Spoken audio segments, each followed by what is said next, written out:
നമസ്കാരം, എല്ലാ കൂട്ടുകാർക്കും വാമൂസ് ടേസ്റ്റിൻ്റെ പുതിയൊരു വീഡിയോയിലേക്ക് സ്വാഗതം. ഇന്ന് മുട്ട കൊണ്ട് ഉണ്ടാക്കാൻ പറ്റുന്ന ഒരു അടിപൊളി 4 മണി പലഹാരത്തിൻ്റെ റെസിപ്പിയാണ് നമ്മൾ ചെയ്യുന്നത്. വളരെ ടേസ്റ്റി ആയിട്ടുള്ള ഒരു സ്നാക്കിൻ്റെ റെസിപ്പിയാണ്. അപ്പോൾ എല്ലാവരും വീഡിയോ സ്കിപ്പ് ചെയ്യാതെ തന്നെ കാണണം. വീഡിയോ ഇഷ്ടപ്പെടുകയാണെങ്കിൽ ലൈക്ക് ചെയ്യാനും ഷെയർ ചെയ്യാനും മറക്കില്ല. നമ്മുടെ ചാനൽ ആദ്യമായിട്ടാണ് കാണുന്നതെങ്കിൽ സബ്സ്ക്രൈബ് ചെയ്ത് സപ്പോർട്ട് ചെയ്തേക്കണേ.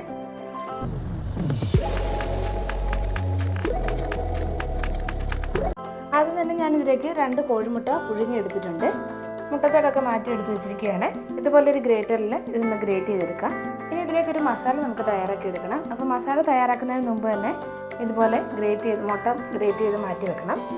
ഇനി ഒരു പാനിലേക്ക് കുറച്ച് എണ്ണ ഒഴിച്ച് കൊടുത്തിട്ടുണ്ട്. എണ്ണ നന്നായിട്ട് ചൂടായി വരുമ്പോൾ അത്യാവശ്യം വലിപ്പമുള്ള ഒരു സവാള ചെറുതായിട്ട് കട്ട് ചെയ്ത് കൂടെ ഇട്ട് കൊടുക്കാം. അപ്പോൾ ഈ സവാളയൊക്കെ പെട്ടെന്ന് വഴണ്ട് കിട്ടാൻ വേണ്ടി ഈ മസാലയ്ക്ക് ആവശ്യത്തിനുള്ള ഉപ്പ് ഞാൻ ഇതിലേക്ക് ചേർത്ത് കൊടുക്കുന്നുണ്ട്. അപ്പോൾ പെട്ടെന്ന് തന്നെ വഴണ്ട് കിട്ടും.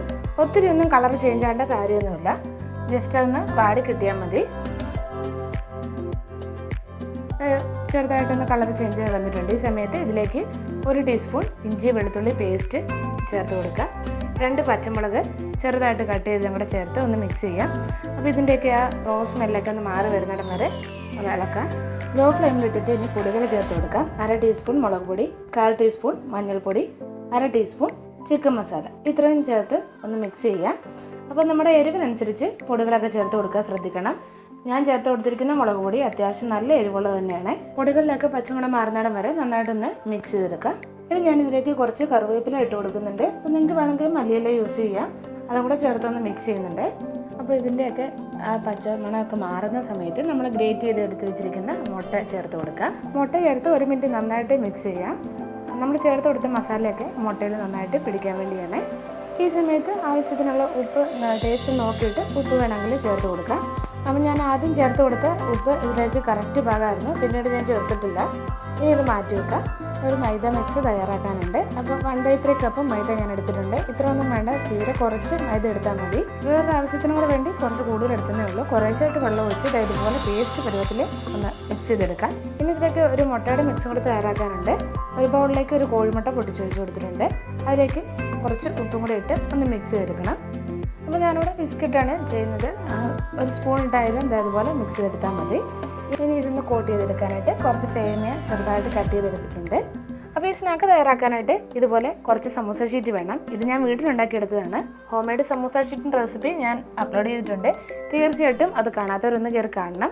വീഡിയോയുടെ ലിങ്ക് ഞാൻ ഡിസ്ക്രിപ്ഷനിൽ കൊടുത്തേക്കാം. ഞാൻ ഈ സ്നാക്ക് കോൺ ഷേപ്പിലാണ് തയ്യാറാക്കിയെടുക്കുന്നത്. അപ്പോൾ കോൺ റെഡിയാക്കാനായിട്ട് ആദ്യം ഒന്ന് കോണാക്കി നോക്കിയിട്ടുണ്ട്. എന്നിട്ട് ഇതുപോലെ സൈഡിലൊക്കെ കുറച്ച് മൈദയുടെ മിക്സ് തേച്ച് ഒന്ന് ഒട്ടിച്ച് കൊടുക്കുന്നുണ്ട്. അപ്പോൾ നന്നായിട്ട് ഒട്ടിച്ചതിന് ശേഷം അതിലേക്ക് നമുക്ക് ഫില്ലിങ് വെച്ച് കൊടുക്കാം. നന്നായിട്ട് ഇത് നിറച്ച് കൊടുക്കണം. നമ്മൾ സമൂസ റെസിപ്പി ചെയ്തപ്പോൾ ഒത്തിരി അങ്ങ് കുത്തിക്കയറ്റെന്ന് പറഞ്ഞു. അപ്പോൾ ഇതിനകത്ത് അങ്ങനെയല്ല, നന്നായിട്ട് കുത്തിക്കയറ്റി ഫില്ല് ചെയ്ത് വെക്കണം. അത് ഫില്ല് ചെയ്തതിന് ശേഷം ആ പുറത്തേക്ക് നീണ്ടു നിൽക്കുന്ന സമൂസ ഷീറ്റിൻ്റെ ഭാഗം ഞാനൊന്ന് കട്ട് ചെയ്ത് മാറ്റുന്നുണ്ട്. അപ്പോൾ ഇതുപോലെയാണ് നമ്മുടെ സ്നാക്ക് ഇരിക്കേണ്ടത്. ഇനി ആ മുകൾ ഭാഗം മാത്രം മുട്ടയുടെ മിക്സിലൊന്ന് മുക്കിയെടുക്കാം. എന്നിട്ട് സേമിയയിലൊന്ന് കോട്ട് ചെയ്തെടുക്കാം. അപ്പോൾ എല്ലാം ഇതുപോലെ തന്നെ ചെയ്തെടുക്കണം. അത് ഞാൻ കാണിക്കുന്നില്ല. അപ്പോൾ നന്നായിട്ട് എണ്ണ ചൂടായി വരുമ്പോൾ അതിലേക്ക് ഓരോന്നായിട്ട് ഇട്ട് കൊടുക്കാം. ഞാനിവിടെ 5 സ്നാക്കാണ് റെഡിയാക്കുന്നത്. ഞാനിവിടെ ഉണ്ടാക്കിയെടുത്തിരിക്കുന്ന ഫില്ലിങ്ങിൽ 8 എണ്ണം വരെയും നമുക്ക് ഉണ്ടാക്കിയെടുക്കാൻ പറ്റും. ഞാൻ ഉണ്ടാക്കി വെച്ചിരുന്ന സമൂസ ഷീറ്റ് തീർന്നുകൊണ്ടാണ് 5 എണ്ണത്തിൽ നിർത്തിയത്. ഇടയ്ക്ക് ഇതുപോലെ തിരിച്ചൊക്കെ ഇട്ട് എല്ലായിടവും ഒരുപോലെ ഫ്രൈ ചെയ്തെടുക്കാം. പിന്നീട് ഇതാ മുകൾ ഭാഗം നമ്മൾ വെർമിസെല്ലി കോട്ട് ചെയ്തെടുത്തേക്കുന്ന ഭാഗം ഇതുപോലെ വെച്ചൊന്ന് ഫ്രൈ ചെയ്തെടുക്കാം. അപ്പോൾ റെഡി ആയിട്ടുണ്ട്, എല്ലാം കോരി മാറ്റിയിട്ടുണ്ട്. നല്ല ടേസ്റ്റി ആയിട്ടുള്ള സ്നാക്കിൻ്റെ റെസിപ്പിയാണ്. മുട്ട കഴിക്കാത്ത നമ്മുടെ കുട്ടികൾക്കൊക്കെ ഇങ്ങനെ ഉണ്ടാക്കി കൊടുത്താൽ തീർച്ചയായിട്ടും അവർ കഴിക്കുകയും ചെയ്യും. എല്ലാവരും തീർച്ചയായിട്ടും ഇതൊന്ന് ട്രൈ നോക്കണം. കാണാനും ഒരു ഭംഗിയുണ്ട്, അതുപോലെ തന്നെ ടേസ്റ്റിൽ ഒരു കോംപ്രമൈസും ഇല്ല. നല്ല ക്രിസ്പി ആയിട്ടുള്ള സ്നാക്ക് തന്നെയാണ്. തീർച്ചയായിട്ടും ട്രൈ ചെയ്ത് നോക്കുന്നവർ നിങ്ങളുടെ അഭിപ്രായങ്ങൾ കമൻറ്റ് ചെയ്യണേ. ഇന്നത്തെ വീഡിയോ ഇഷ്ടപ്പെടുകയാണെങ്കിൽ മാത്രം ലൈക്ക് ചെയ്യണം. നിങ്ങളുടെ ഫ്രണ്ട്സിനും ഫാമിലി മെമ്പേഴ്സിനൊക്കെ ഒന്ന് ഷെയർ ചെയ്യണേ. അതുപോലെ നമ്മുടെ ചാനൽ ഇതുവരെ സബ്സ്ക്രൈബ് ചെയ്യാതെയാണ് വീഡിയോ കാണുന്നതെങ്കിൽ സബ്സ്ക്രൈബ് ചെയ്യണം. തൊട്ടടുത്തുള്ള ബെൽ ബട്ടൺ പ്രസ് ചെയ്ത് ഓളും കൂടെ പ്രസ് ചെയ്യണേ. അടുത്തൊരു അടിപൊളി റെസിപ്പിയായിട്ട് വീണ്ടും കാണാം. താങ്ക്